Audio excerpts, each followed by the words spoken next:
Hey YouTube, hi Spotify, it's Kel, and I'm coming to you again today with another video in the series on substances. And today we are going to try to tackle at least some of the main causes, or what I consider to be root causes, here comes my cat, of addiction or substance use or abuse. So again, there are more causes than could be counted under the sky, but I'm just going to talk about the main ones that I have seen. So first of all, what we've talked about in the past is how a lot of times underneath any substance use or abuse or dependence is a desire to escape from whatever the quote root emotional disorder or emotional dysregulation is. So we've talked about how a lot of times, people who are depressed might look to stimulants, people who are anxious might look to sedatives, and it's an interesting way to try to start to see what the very root cause of anybody's baseline emotional regulation or dysregulation is. That's one of the primary root causes, is just looking to change and get out of what you're feeling normally. That's really, I mean, the essence of it, but it's more complicated than that because you have to figure out what is underneath the drug use. Is it depression? Is it anxiety? What are they getting out of it, right?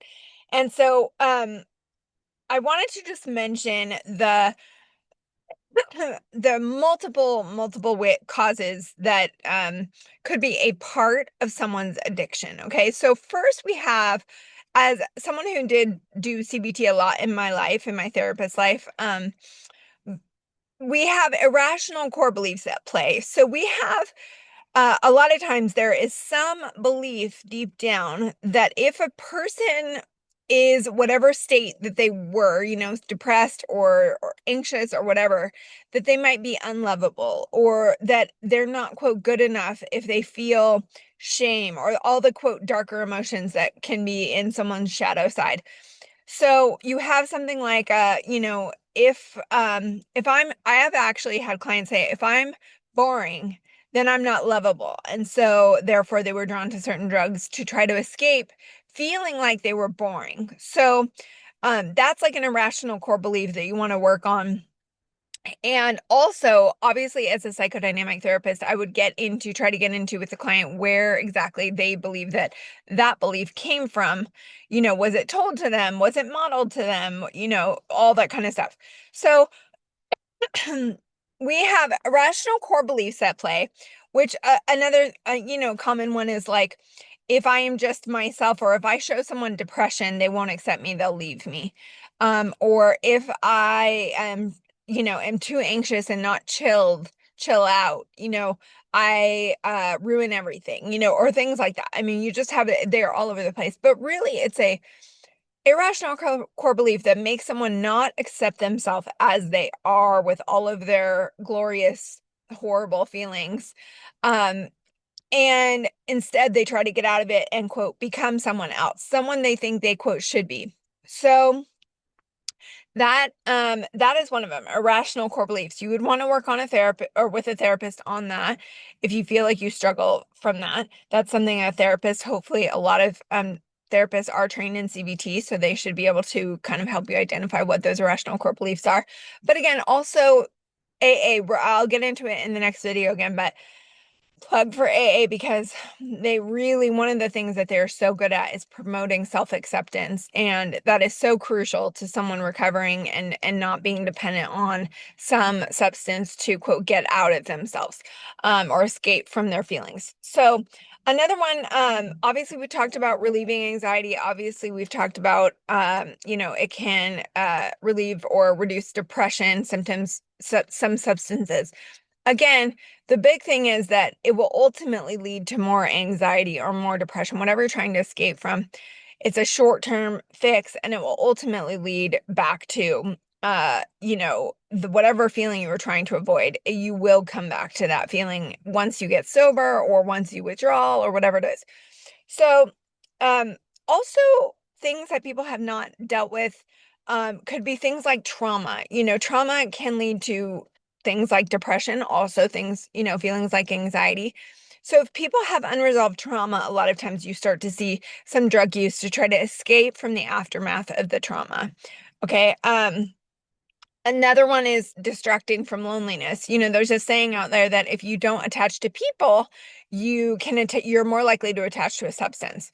So anyone, a lot of times if people have, quote, really what the person I've seen in treatment, if they've really been let down or felt betrayed by a lot of people, they feel like, well, the substance is the only thing I can rely on. So it becomes a reliability and like a connection issue, human connection issue, and not like just about the substance. Another thing that we see a lot, another root cause, is family relationships, family, in particular, family enabling. And this is not to ever blame family members for someone being abusive with drugs, or, it is solely that person's choice. However, we can get into and see what are called family systems.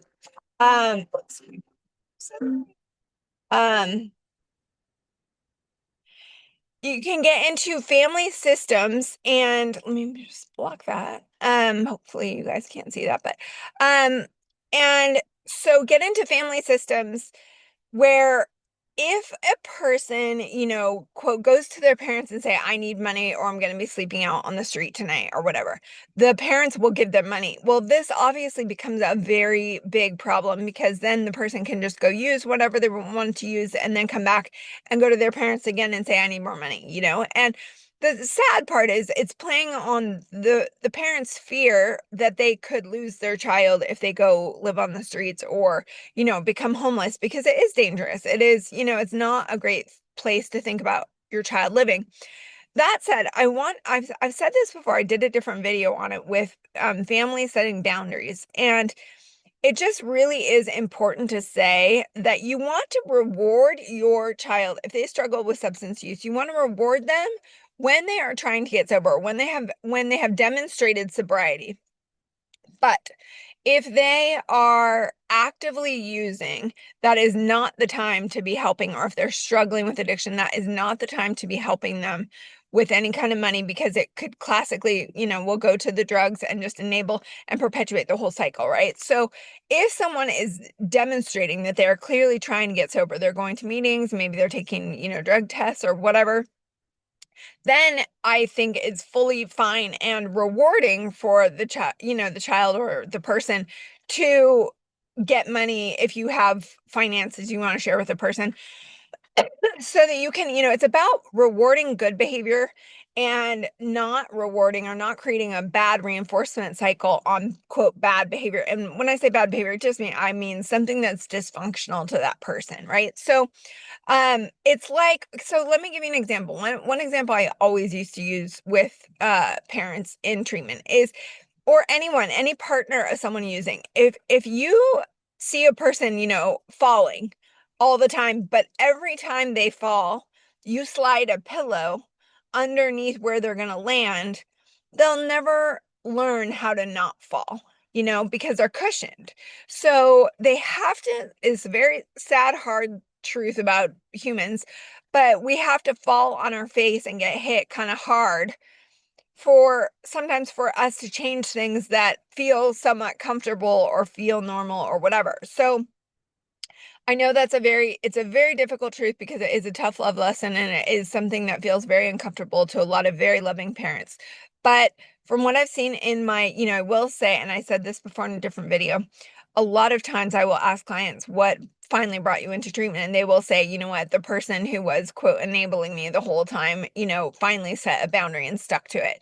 And so I want to give parents and loved ones out there a permission to hold your boundaries firm and say what you will or won't accept in relationships, and with the, whether it be substance use or any other kind of like verbal abuse or anything like that, just hold your boundaries firm, because that can actually end up being a positive contributing factor to someone going to treatment. So okay, so that is another thing I want to talk about is rules in addicted families. So Claudia Black is a notable family therapist who helped a lot of clients with substance use. And one of the things she said that she saw in what she called, quote, addicted families, quote, were three unspoken rules. And so they were don't talk, meaning don't talk about your feelings.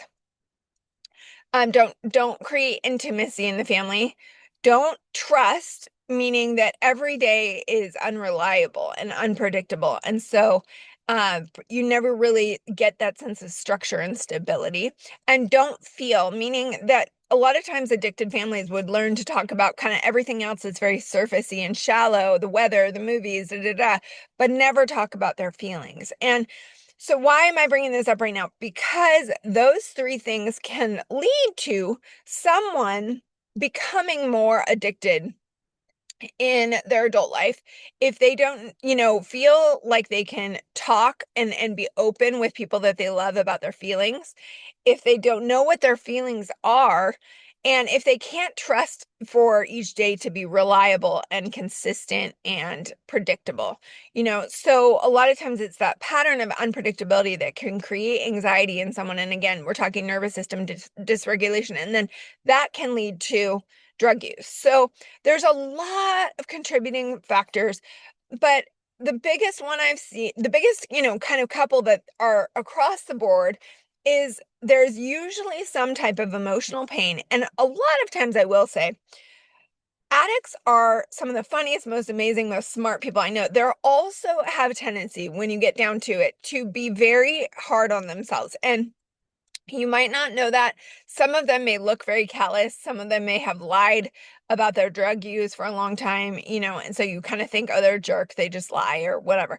But a lot of times, deeper down than that, they're very hard on themselves and they don't accept themselves fully for who they are and all of their feelings. It's a hard thing for them to sit in the discomfort of a feeling and trust that that feeling will pass. No, instead they have to kind of quote get out of their body and go feel something else, because sitting in whatever feeling it is so uncomfortable that they need to, get into a different feeling state. And so um, I just want to say that because a lot of times people think that quote addicts are, can be like cold or manipulative, and they in their addiction they can be, it depending on how bad the addiction gets. But truthfully, when, if someone is sobering up, you start to see this very sensitive, typically, side of them that is very hard on themselves, or, feels very deeply about things. And it is that feeling very deeply about things a lot of times that sometimes people want to get out of, it's that sensitivity. They like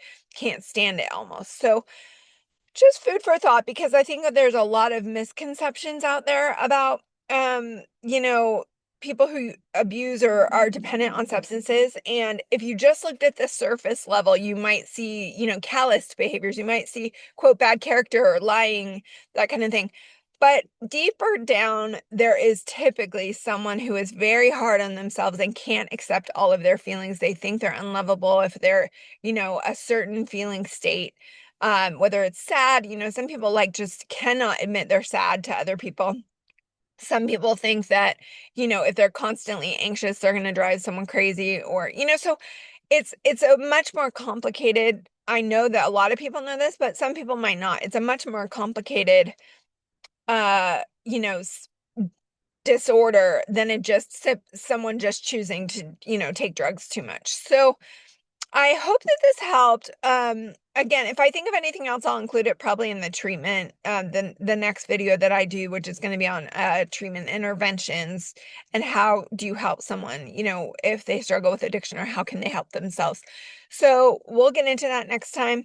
But really, like I said, a lot of it deep down is some kind of emotional pain, some kind of emotional and central nervous system dysregulation they're trying to get out of. Also, usually some kind of unresolved trauma, depending on how long the addiction has gone on for. And so it's really important and ideal for like a person to get into see a trauma therapist, so that you can really get into that and also just learn how to accept yourself and all of the different feelings that come with you, and trust that those feeling states will pass. And that is something I have learned for sure. Even when I've seen the most kind of irritable people in the first 30 days withdrawing from their addictions, when they have made it to 6 months or, whatever, of sobriety, they are like radically different, way more positive people, and with a lot more self-acceptance. And so I hope that this helps someone out there. Like I've said with these videos, even if it helps one person at some point, then it was worth doing. So I will see you guys next time for the next video, and I hope that you're doing well wherever you are.